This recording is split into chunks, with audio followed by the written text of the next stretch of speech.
Rudraksho Rudrasya Deham Rudraksho Rudrasya Dhruvam. A very good afternoon to Honorable Principal Sir, respected Assistant Professors, and all the B.Ed training teachers. Today, I, Jaya, and I, Rosie, on behalf of 4th semester, present before you, present our presentation on the topic, the sacred Rudraksha tree, the nature's gift to body, mind and soul. Let's begin by introducing this divine tree. Next slide, please. The Rudraksha tree is a large evergreen tree, which means it remains green all throughout the year.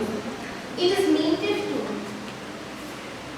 tropical and subtropical regions, especially in Asia.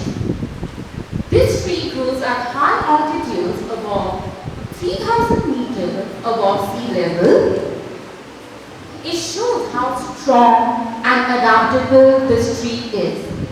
It usually grows to a height of about 60 to 80 feet.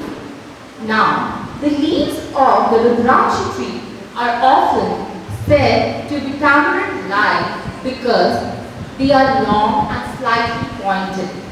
But unlike the tamarind, they are simple, broad and glossy green. Another interesting fact about this tree is it can grow even in narrow spaces, which makes them well suited for limited and hilly areas.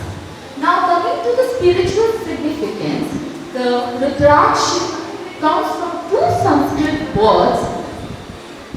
Firstly, the Rudra meaning the Lord Shiva and Aksha meaning eye or tear. So together it means the eye or tear of Lord Shiva. According to ancient beliefs, Rudraksha beads were formed from the tears of Lord Shiva, and they are considered sacred in Hinduism, Buddhism, and have many spiritual traditions. Now, coming to the scientific details. Next slide, please. The botanical name of the Rudraksha tree is Ethiocarpus gummitrus Rothschild. It was first studied and named by a Scottish botanist named Dr. William Rothschild. The name comes from the Greek origins. Le means wild, olive, and carpus means fruit. Now coming to the global and Indian diversity, over 300 species of Rudraksha are found all over the world. Out of these, India alone is home to 35 distinct species. This shows how much botanical diversity the Rudraksha tree holds. Now, coming to the scientific composition, the Rudraksha tree belongs to the family Ethiocarpaceae, and we already got to know that it is a large, broad leafy evergreen tree. Now, its bark is greenish with vertical cracks contains tannins which help in medicine, which has many medicinal properties, and it is antiseptic as well. Next, the leaves. The leaves are rich in flavonoids and antioxidants, giving medicinal value, and it also helps to fight inflammation and promote healing.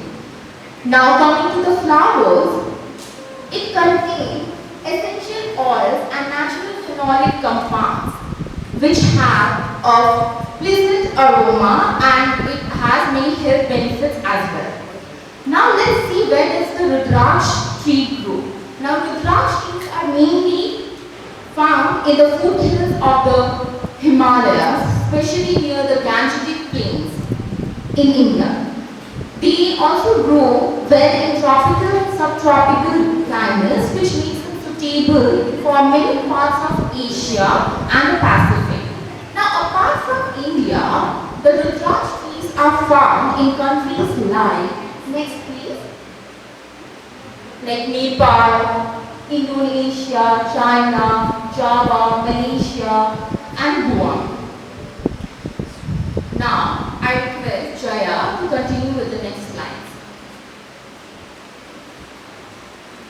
Now, let us focus what are the benefits of Rudraksh tree. Starting from the cultural aspect, in Hinduism, Rudraksh beads are used for chanting mantras, especially during the festivals of Mahashivratri. Second, the medical properties. In the Ayurveda, the various medicines have been made from this Rudraksh tree, starting from the mental health, cardiovascular system, respiratory system, digestive systems, and reproductive systems. In the researches, it has been seen that the phytochemical compounds like flavonoids, alkaloids, tannins are there in this tree, which contains the anti-inflammatory, antioxidant, antimicrobial properties. Now, let us see how this tree helps in the environmental sustainability. First of all, the roots of this tree helps to prevent the soil erosion. They are good for the soil fertility. In the biodiversity aspects, this tree also provides the habitat to the various pollinators where they can stay. These trees are also known as a natural coolant, so they are the best options for planting in their residential area. Next slide, please. Now, let us see the morphological characteristics of leaves, flowers, and fruits. First of all, I am going to speak about the leaves. At the earliest stages, the leaves are slightly light green in color. When they get mature, they are dark, and this leaf has the antibacterial properties, which is useful. The best of these leaves are useful for the treatment of burns, migraine, pain, etc. Next slide. Coming to the flowers of Rudraksh plants are yellowish and whitish in color. They have a very pleasant fragrance which attracts the pollinators, which help the pollinators that in the biological processes also. So the flowers of these plants are specially used for the treatment of respiratory diseases. Next slide, please. Fruits. The fruits of these plants are at the earliest stage. They are dark green in color. Later on, they become the bluish. When they become bluish, that means the mature fruit, the seed Rudraksh has been formed. And when we remove the outer covering, that is the bluish part of this seed, this is used for the treatment of cold, flu, and fever. Next slide, please. Now let us see what we mean by the different Rudraksh beads. That is the mukhis. How you are going to identify which type of mukhi Rudraksh is it? Okay. So when you will uncover the bluish layer of the seed, you will see an elongated line in the seed. If it's one, then that Rudraksh is one mukhi. If there are two lines, then it is two mukhi. Like this, there are 24 different types of Rudraksh mukhis, and when this grow together, then they have the symbols of spiritualism like Brahma, Ganesha, or the Gauri Shiva.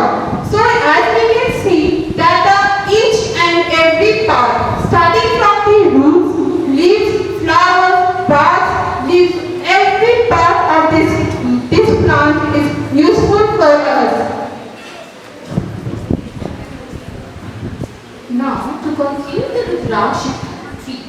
Now, we got to know that the Rudraksh tree not only holds one significance, it holds different significance, like from health benefits to support to spiritual connection. Now it reminds us that even a single tree has the power to heal, protect and sustain life quietly, yet powerfully. On this note, let's continue to learn from nature, value its gift and do our part to protect it. Thank you.